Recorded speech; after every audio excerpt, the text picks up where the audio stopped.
Man, you need some new stickers for the back of your truck. Scott Horton here for LibertyStickers.com. Aren't you sick and tired of everyone else being wrong about everything all the time? Well, now you can tell them all what's right with some stickers from LibertyStickers.com. At LibertyStickers.com, they're against everything, so you know they're good on your issue, too. Whether it's the wars, police, state, gun laws, the left and right, or the president, LibertyStickers.com has hundreds of choices so you can find just the right words to express your opposition and contempt for those who would violate your rights. That's LibertyStickers.com. Everyone else's stickers suck.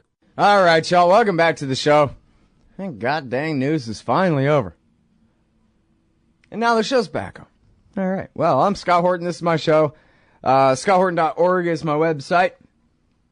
And my next guest is Scott McConnell. He's a founding co-founding editor of the American Conservative magazine. Available for subscription and on your newsstand and online at theamericanconservative.com. Welcome back to the show. Scott, how are you doing? I'm doing good, Scott. How are you? I'm doing good. So your last three pieces here are really good stuff on Ukraine. So I'll be very happy to hear what you think about it out loud, I'm pretty sure. Starting with the fact that the American people, starting with the last thing you've written about here, the fact that the American people are pretty good on the Ukraine issue from a peace and liberty point of view, huh? I have to admit that's a very pleasant surprise to me, because for the last 3 weeks there's been a media and Washington politician drumbeat about Obama being weak and feckless and Russia's attempt to essentially move against the new Ukraine government as being this huge threat to world peace, and it really didn't seem to me at all. But I thought when you have generally people follow the lead of what the Washington elites are saying, and in this case, not at all. I.e., there was a recent Pew Research poll that said, should the United States, not care very much about Ukraine, or should we, consider a range of responses from severe sanctions to military options? And basically the answer of this isn't really a big deal for us was by kind of 2-to-1 margins, 55 to 25%, or among independents it was I think 62% to 25. I mean, really fairly decisive margins. So it was a kind of surprising disjuncture between what the people were saying in response to a straightforward poll question and what the range of Washington politicians from, Hillary Clinton to John McCain was saying. So I thought that was an encouraging sign, but still the Ukraine situation is dangerous because we might do more than we need to. Yeah, I think the way you write it here, you seem to be saying that the American people might have had the same attitude toward the Soviet Union even, except for the argument that the politicians made back in the Cold War was that, hey, we're not just talking about a big Russian empire here. We're talking about ideological communism hell-bent on conquering the planet Earth. We must resist. And under those circumstances, they were willing to have a Cold War. Fine, let's contain them then, the Americans said. But without that, what do we care about what's going on in some country we can't pronounce, It's true. I mean, I personally think that the Cold War was a big deal. I mean, I supported containment. You didn't have to fight like fighting in Vietnam was not good. But I generally, looking back, am supportive of the measures we did in Europe from 47 onwards. And I think that there were, large issues at stake. But I think everybody kind of intuitively understands spheres of influence, and that Ukraine is historically very close to Russia. It's not, France and Italy. It's not Germany. It's not Hungary. It's right there. There are a very important, religious links between Ukraine and Russia, and it's right there on the doorstep. So, what do the Russians think when we have, one of the top neoconservatives in the State Department is essentially in Kiev a month ago, basically picking who the ministers would be of a new government in Ukraine. I mean, I can't imagine that they would look at that as like benignly, and they haven't. Right. In fact, here's that clip real quick, or a piece of it. Economic experience, the governing experience. I think Yats is the guy who's got the economic experience, the governing experience. He's the guy, what he needs is Cleach and Tony Book on the outside. He needs to be talking to them 4 times a week, Anyway, so that's the tone of the thing, is Victoria Nuland, the Assistant Secretary of State for Europe, which is, I gather that's basically the ambassador to the European Union. Scott, is that about right? Oh, she's the guy talking to is the ambassador to Ukraine, and she's the Assistant Secretary of State for European Affairs, which is probably the top official dealing with Europe in the Obama State Department. And from what I saw, Kerry and Obama were pretty much engaged with other things, so she would have a lot of leeway in forging European policy. Mm-hmm. And they're just talking about Ukraine like they own it. Well, we're going to do this. I don't like this one guy. I would rather have the other guy. The guy who, by the way, was just meeting with Obama in the Oval Office yesterday, the new Prime Minister, Yats. Yeah. Per pit. No, it's the first time I'd heard the tape, actually. It's good that you have it. Oh, really? Oh, I'll send you all the clips. I won't waste your interview playing them, but I'll send them to you. Victoria Nuland is the wife of Robert Kagan, who is one of the most important neoconservative foreign policy writers. He co-writes a lot of things with Bill Kristol, and he was one of the sort of ideological engineers of the Iraq War, among other things, but of a generally very assertive, aggressive American foreign policy to begin with. And I assume that Victoria Nuland and Kagan see these things eye to eye, and they basically think the Europeans are a bunch of wimps because they care about, economics and vacation more than they care about power politics. And so here she is, right really on Russia's doorstep, trying to organize a revolutionary anti-Russian government. And it's extraordinary to me that Obama could let that happen, or that Kerry could let that happen, because I tend to think that Obama and Kerry are a little wiser than that, but they did, and here we are. Mm. Well, and you call this in one of your articles here, this entirely self-inflicted Ukraine disaster. I talked with one writer who thought that maybe their offer to Yanukovych was deliberately so bad that he would have to turn it down and tilt back toward Russia, all the easier to foment a coup. They would rather have a deal with the next guy than a deal with the guy they didn't like. That kind of possibility. And yet all they really succeeded in doing was, for the time being, they control the government in Kiev, or their friends do, but it looks like they're going to lose Crimea, which is what they're after in the first place, right? Or something. Yeah, I honestly don't know what's going to happen. I think it's tricky for Russia to take Crimea because it isn't really linked by land. So if you want to trade with Crimea, or you want to supply it with gas and stuff, you have to go through the eastern Ukraine, and I'm actually worried about what might happen. We've made it into, rather than sort of our policy should be, Ukraine should be a kind of neutral place between the West and Russia, and we understand that Russia cares a lot about what goes on there. Our policy had been, let's take Ukraine away from Russia, move it to the West, and make it part of our alliance structure. Mm-hmm. And I don't know. It's not easy to divide the country up. I don't really have answers, but it's not going to be like Russia's going to be able to just take Crimea, I don't think. I think that's geographically a little difficult because Crimea is not connected to Russia except through, these straits and stuff. Mm-hmm. Well, although in the east, it's just, isn't there a bridge there? Or it's just a very small hop. They could build a bridge pretty easily. They could build a bridge, but, a bridge is not, they can build a bridge. Right. But, it's closer than the Florida Keys are to Florida, and they got a bridge there. Yeah. The Saudis rolling tanks into Bahrain, right? Yeah. No, Russia can certainly militarily control Crimea, but the eastern Ukraine, which is, I think, somewhat more Russian-oriented, certainly more Russian-oriented than the western Ukraine, is in play. There's now, headlines in the Times, at least this afternoon, about a lot of Russian troop activity on the borders of eastern Ukraine. I don't know true, not true, how true, what it means. But I don't think that this. I mean, it seems to be gearing up into like a major crisis. It probably be not a good thing to have a major crisis about. It's certainly an area infinitely more important to Russia than to us, and I think we have a real national interest in having like calm relations with Russia. I mean, there's that's. Well, yeah, I mean, to have a border dispute this far from our borders seems a little strange to me.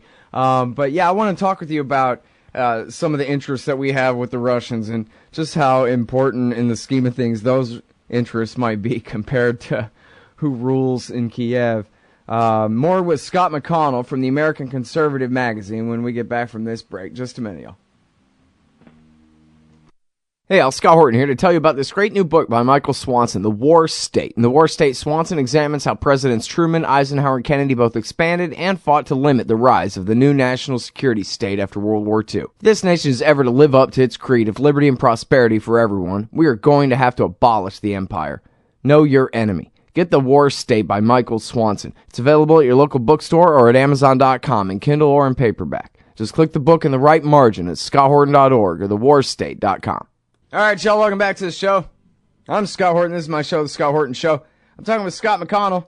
He's got a great first name. And a great little magazine over there, the American Conservative magazine, home of the anti-war right, theamericanconservative.com. And we're talking about this disaster, this building disaster in Ukraine. As Scott was saying right before the break, reports are that the Russians are mobilizing troops near the eastern border of Ukraine, and I guess that would be the next move on the chessboard if Putin wants to make it, would be seizing East Ukraine, and I guess Obama would have to just have to take it. But what if they took the whole country? Wouldn't he have to do something about that, quote unquote, according to power politics in Washington D.C.? Well, there's not.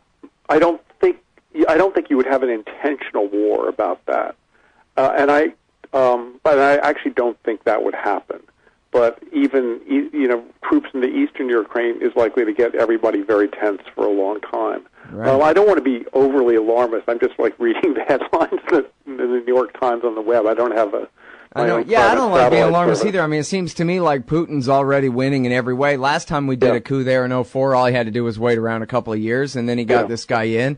And now we've couped him again, Yanukovych, but he'll have another, especially like if you're saying maybe he doesn't run off with Crimea, then he'll have another chance at the ballot box in a little while, assuming they keep holding elections over there. Yeah. I mean, so why blow it? Why go so far as to even have any level of war, proxy or otherwise, over there?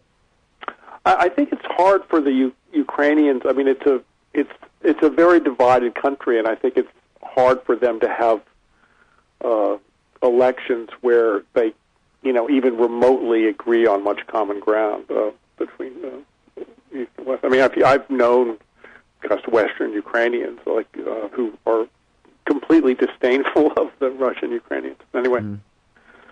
Yeah, it's almost like the Sunnis in Iraq call the Shiites the Iranians, even though they're not. They're Iraqis, but they're the Iranians. I guess Putin, he's quoted as once telling George W. Bush, it's not a real country. And and Bush, who knows? I don't know what a real country is. But I think that the Russians don't think of Ukraine as a real country, probably. Yeah. Well, so I don't know. Talk a little bit more about, and you've written about this at the American Conservative too, Scott, about, well, what interests do we have at stake? That what makes it so important that we get along with the Russians, other than the fact that they have H-bombs? In other words, when it comes to picking on somebody our own size, they are, and so we better be careful about that in the worst case scenario sense. But what about everything else we got to work with them on? Well, first, Afghanistan. We have troops in Afghanistan. We're going to have them there. They're going to come out, I think, fairly soon, but they are, at least I think, a lot of their resupplying, and I actually don't know the percentage, comes through a Russian base in how do you say it? Ulanovsk or somewhere like that. Somebody can correct my Russians, but it's Lenin's birthplace actually. But that's the main non-Pakistani supply conduit. So that's to get stuff in and out to the remaining American troops there. So if we decide to get really, really tough with Russia over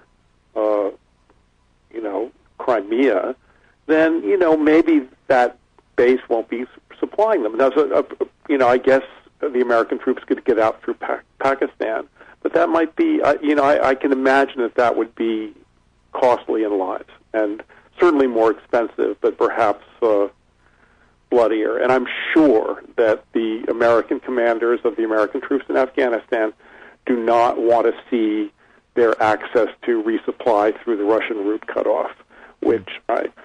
Secondly, there's dreadful things going on in Syria. It's not, I don't know, it's just to say whose fault it is, but I think there's a common human interest in seeing, to the extent that great powers can cooperate to stop a civil war. It requires Russia and America being kind of on the same page, rather than thinking, whatever is good for me is bad for you, and vice versa. But if you make a Cold War situation out of it, it's going to be a humanitarian disaster for Syria. Thirdly, Iran. It's kind of interesting. I think Russia and America both are on the same page with Iran. There are probably people who welcome like a kind of a more of a Cold War attitude between Russia and the United States over Iran, because it might make the United States more hawkish or more supportive of Israeli military action or things like this. I'm being pretty speculative here, but I think Russia and America have a joint interest in, or had a joint interest in, bringing Iran, back into the family of nations and kind of regulating and supervising or overseeing its nuclear program and not ending it. And so that ends, and Russia and America are at odds over Ukraine or something like that.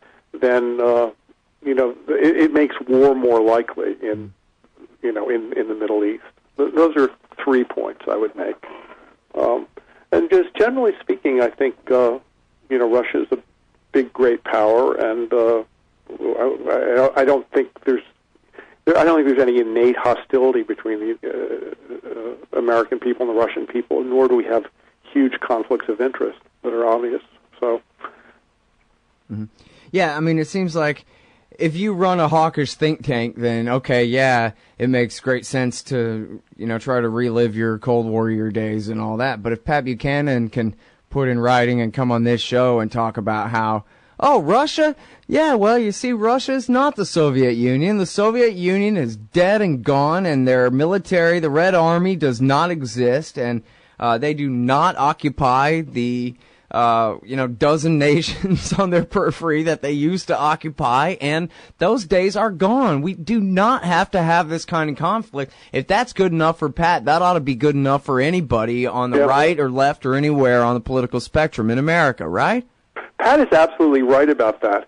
But there's a lot of Cold War nostalgia for, I think people in Washington often need to feel important and need to feel that they're, engaged in a big, earth-shattering, world-important conflict to justify, whatever, their decision-making. They're getting up in the morning. And so there are a lot of people in Washington, not just Republicans, who welcome, at least a low-level Cold War with Russia. And the idea of just thinking Russia's a great power on the other side of the globe, with whom we have no major conflict of interest, is anathema to them. All right, now we're real short on time. I guess I want to ask you about Robert Perry's theory that when you talked about all those interests, Ukraine, other than that Ukraine is messing up, but especially Iran and Syria and our cooperation with Russia being important on those issues. Robert Perry over at Consortium News seems to think that this is, amounts to some insubordination by the likes of Victoria Nuland and some of the neocons, and that they are doing this particularly in order to drive a wedge between America and Russia while we are in the middle of negotiating on Iran and Syria, these two very important issues for them. And they're getting revenge on Putin for making the chemical weapons deal that prevented the civil the American direct intervention into the war in Syria last summer, and they're trying to screw up the Iran nuclear deal, which is yet to be finalized. Yep. What do you think of that? Yes, I think that's plausible, and I hadn't heard that theory before, but I think it makes a fair amount of sense, and I'd like to read and think more about it. Certainly, Victoria Nuland doesn't operate in a vacuum. She's part of a kind of large neoconservative policy network where they kind of think and act a lot and coordinate in certain ways. And insubordination, she should not have been allowed to have been in the square in Maidan Square in Kiev, choosing ministers. And that was my word, really by the way. provocative. Summarizing Perry, I don't believe he used that term exactly, so I should be careful about that. Yeah. No, I think that's an interesting theory, and I suspect it's a line of speculation that we should be hearing more about, depending on what happens in the weeks to come. And then, real quickly here, I guess we have about a minute and a half. Can you talk about the difference of opinion between the Europeans and the Americans about how to proceed from here? I think you write that the Germans and the British apparently are much less enthusiastic about ramping up this conflict and adding new sanctions, etc. So far, when you talk about sanctions, you talk about, Britain has major, like all the Russian oligarchs, or a lot of them have decamped to London and bought a lot of properties and are very involved with the financial system. And Germany gets a very, very large percentage of its energy needs in terms of Russian natural gas. So they are definitely not eager for, let's have a new Cold War. It would come at financial cost to them and not necessarily to us. Right. They can steal more over the long term if they let these guys stay. I get it. Yeah. But I don't think that they're comfortable. I think they definitely wish that this hadn't happened, starting from, when. And they are in part responsible for the overreach of trying to, bring Ukraine into the EU. That's their somewhat assertive step. And I haven't actually seen some analysis whether they think that whether Angela Merkel, who should understand Putin pretty well, they come from similar backgrounds, thinks that maybe they shouldn't be trying to woo Ukraine away from the Russian orbit. Anyway, we'll have to stop there. Thanks so much for your time. I sure appreciate it, Scott. Thank you, Scott. All right, everybody, that's Scott McConnell from the American Conservative magazine.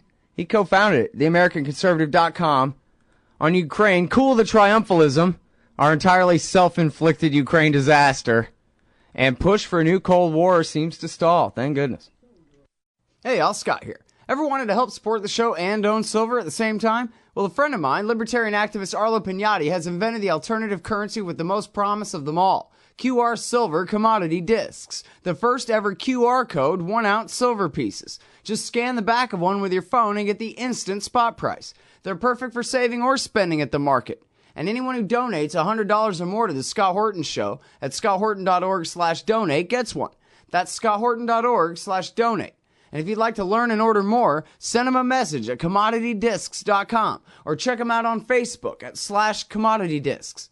And thanks. Don't worry about things you can't control. Isn't that what they always say? But it's about impossible to avoid worrying about what's going on these days. The government has used the war on guns, the war on drugs, and the war on terrorism to tear our Bill of Rights to shreds. But you can fight back. The 10th Amendment Center has proven it, racking up major victories. For example, when the U.S. government claimed authority in the NDAA to have the military kidnap and detain Americans without trial, the nullifiers got a law passed in California, declaring the state's refusal to ever participate in any such thing. Their latest project is offnow.org, nullifying the National Security Agency. They've already gotten model legislation introduced in California, Arizona, Oklahoma, Missouri, and Kansas, meant to limit the power of the NSA to spy on Americans in those states. We'd be fools to wait around for the U.S. Congress or courts to roll back Big Brother. Our best chance is nullification and interposition on the state level. Go to offnow.org, print out that model legislation, and get to work nullifying the NSA. The hero Edward Snowden has risked everything to give us this chance. Let's take it.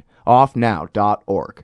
Hey y'all, Scott here. You like coffee? Me too. Hey, if you're a true connoisseur, you need to try an amazing new roaster out of LA, Tonks Coffee. These guys are fanatical about delivering the best coffee beans in the world. They get the beans directly from the growers, roast them, and then ship them to you within 24 hours so they're as fresh as can be. Tonks is a subscription-only service, and they're offering a free sample to listeners to this show. Give it a try. If you like it, you can sign up. Then every 2 weeks, you get a new batch of incredible coffee beans roasted to perfection. If you're hitting the cafe or drive-thru most mornings, this is a better and more economical way to get great coffee. Go to tonks.org/liberty. That's TONX.org/liberty. Hey, y'all, Sky here. First, I want to take a second to thank all the show's listeners, sponsors, and supporters for helping make this show what it is. I literally couldn't do it without you. And now I want to tell you about the newest way to help support the show. Whenever you shop at Amazon.com, stop by ScottHorton.org first, and just click the Amazon logo on the right side of the page. That way, the show will get a kickback from Amazon's end of the sale. It won't cost you an extra cent. And it's not just books. Amazon.com sells just about everything in the world, except cars, I think. So whatever you need, they've got it. Just click the Amazon logo on the right side of the page at ScottHorton.org, or go to ScottHorton.org/Amazon.